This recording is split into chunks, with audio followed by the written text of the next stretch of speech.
আরে আমার তো 10:30টার লগ্ন, আমি বাড়িতেও তাই বলে এসেছি, চাপ নিও না, 10:30টার লগ্ন বর আসবে, তারপরে আগে তো বরের জিনিসপত্র হবে, আশীর্বাদ হয়নি, আশীর্বাদ হবে, আমার দেরি আছে, চাপ না, অত চাপ নেই, কি হবে? কোনো চাপ নেই, মানে যখনও গেলেই হলো নাকি? আর লগ্নের আগে পৌঁছালেই হলো।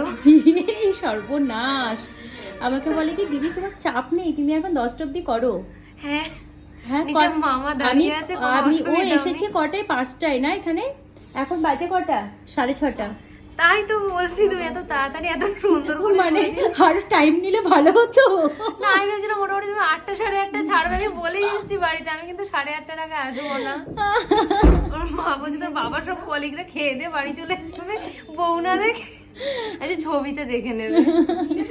এটা বলতে দেরিতে গেছে, তারপরে আমাকে ইয়ে করছে, এবার ফটোগ্রাফাররা এটা করতে বলছে, ওটা করতে বলছে, তবু তো মানে তাড়াতাড়ি মানে বলছি ছাড়ো, পুরো করিও নি, দিয়ে চলে এসেছি।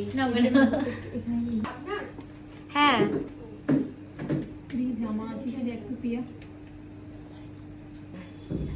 খুব সুন্দর সাজিয়েছে এত অল্প সময়ের মধ্যে, আমি তো ভাবছি 8টা 8:30 বেজে যাবে, বাজালে ভালো হতো না? খুব সত্যি খুব মিষ্টি লাগছে, পুরো পুতুল লাগছে, পুতুল, ওর একটা ছোট্ট খাট্ট পুতুল পুতুল বউ মনে হচ্ছে।